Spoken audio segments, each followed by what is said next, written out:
Oke, sebelumnya Assalamualaikum warahmatullahi wabarakatuh. Saya Atika Febriani Kasari. Nah, di sini saya nggak sendiri, saya ditemani oleh narasumber saya, Mas Rohmat Nur Cahyo yang akrab dipanggil Mas Rio. Beliau seorang motivator ya, Mas. Entrepreneur. Apapun itu. Insya Allah. Pokoknya mantap banget, bisa kalian nanti di box description di bawah nanti aku kasih link media sosialnya Mas Rio, kalian bisa stalk. Masya Allah sekali, banyak menghadiri seminar-seminar dan insya Allah memberikan banyak sekali ilmu. Dan di sini saya juga akan mentransfer ilmu dari Mas Rio. Di sini nanti kita akan membahas sedikit mengenai manajemen.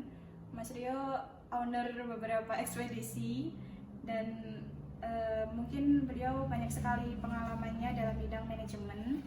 Oke, langsung saja ya Mas.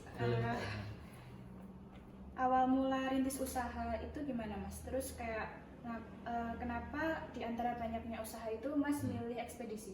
Oke.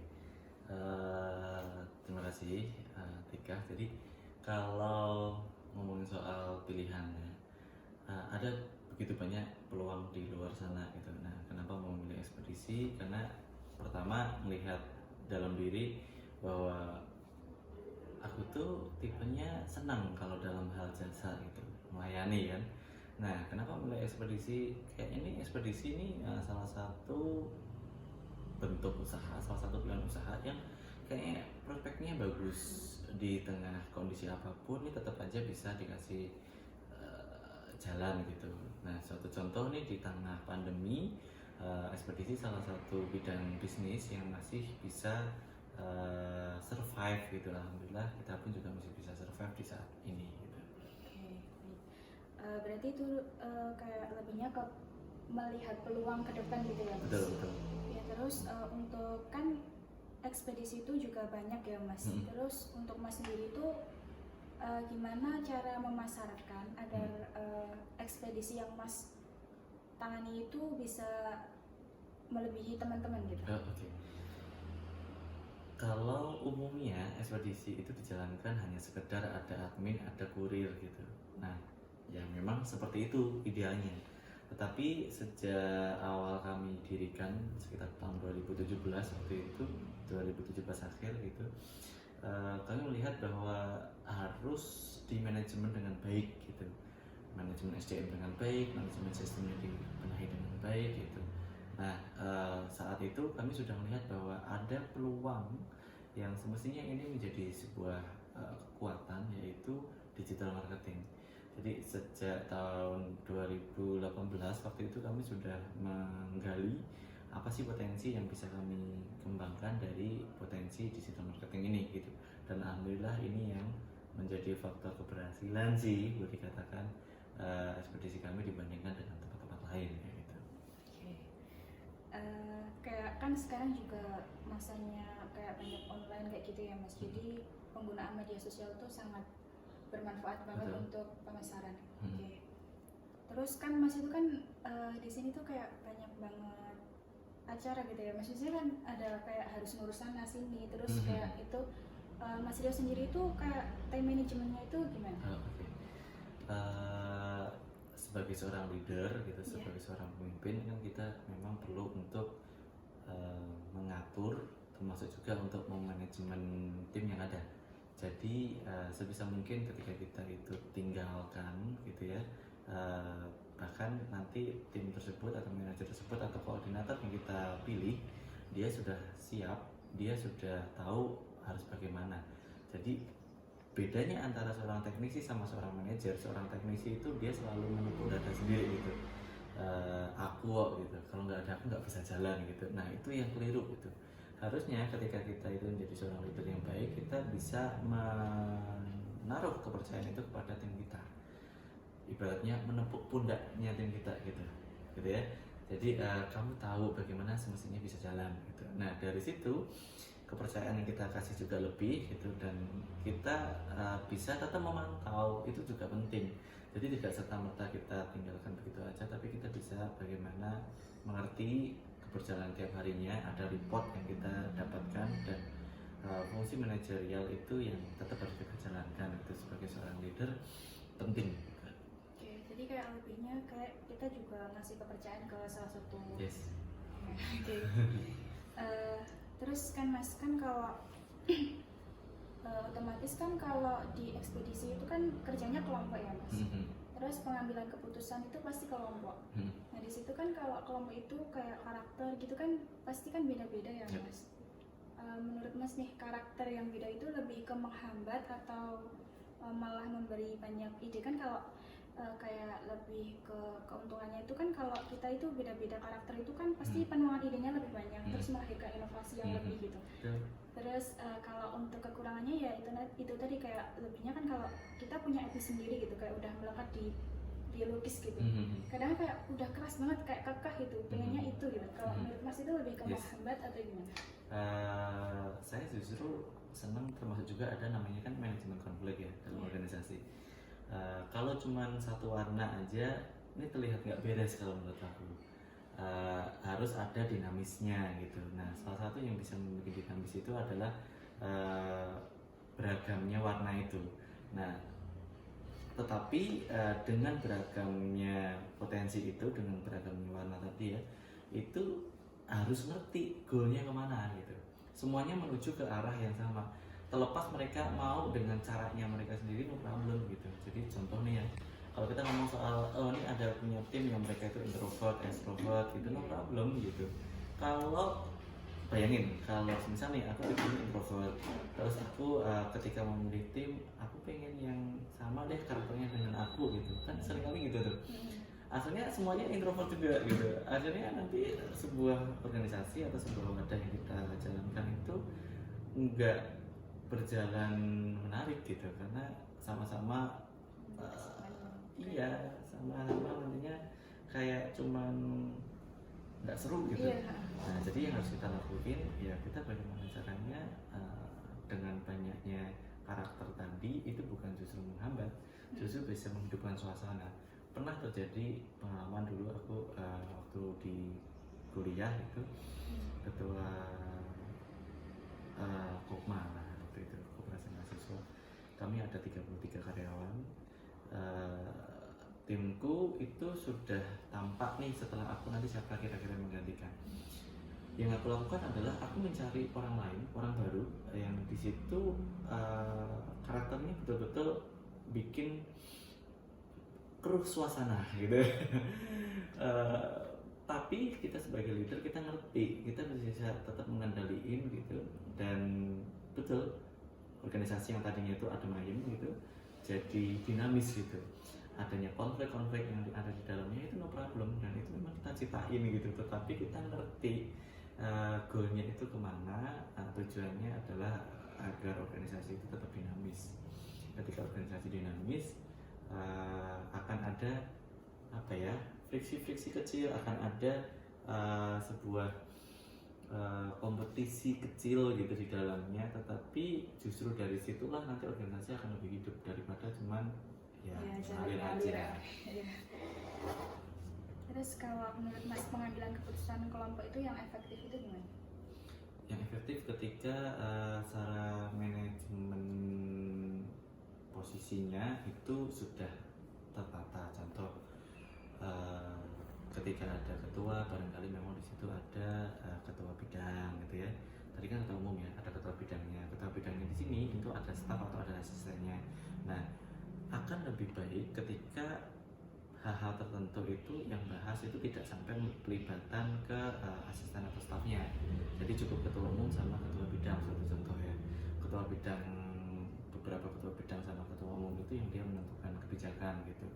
Nanti baru disampaikan kepada tim-tim di bawahnya. Nah ini akan bisa lebih cukup efektif kebanding semua nanti karena semakin banyak kepala, semakin banyak juga nanti alur proses pembahasan dan termasuk penentuan keputusan gitu. Kalau untuk kalau saat ini tuh kayak era pandemi gitu ya Mas, apalagi kan isunya kan kalau saat ini tuh kayak ada virus baru gitu, varian baru itu. Nah, menurut Mas untuk memajukan usahanya Mas untuk saat ini itu Oke, kita harus tahu bahwa pandemi ini banyak mengubah banyak hal ya. Salah satunya itu mengubah perilaku gitu. Makanya kita harus aware yang namanya online gitu. Eh, Bukannya kemudian mereka itu hilang kebutuhannya untuk kirim-kirim, kan enggak, cuman berganti aja. Yang tadinya mereka itu harus keluar rumah, mereka itu harus datang langsung. Nah, itu yang kami harus jawab dengan, oh cukup di rumah, kita yang datang untuk menjemputnya. Cukup di rumah sambil rebahan, tetapi mereka dengan mudah melakukan proses pemesanan itu. Mereka dengan mudah untuk kami layani kebutuhannya. Bahkan termasuk juga adalah mereka tetap mendapatkan akses informasi itu cukup dengan mereka bahkan rebahan gitu. Maksudnya contoh ya, Mas pengen tahu dong paketku sekarang ada di mana sih gitu. Kita bisa update informasi mereka dengan pasti gitu. Bahkan ketika mereka ada permasalahan, tenang aja, cukup di rumah aja, cukup percayain kepada kami nanti yang bantu ngurus itu sampai kelar. Nah, itulah perbedaannya yang harus kita sikapi, bahwa perubahan perilaku ini harus kita tangkap. Contoh ya, apakah kita perlu untuk kalau kita ngomong soal hal lain ya, aku punya produk-produk berupa baju, ini ada tawaran nih masuk ke mall gitu, wah ini mumpung murah nih.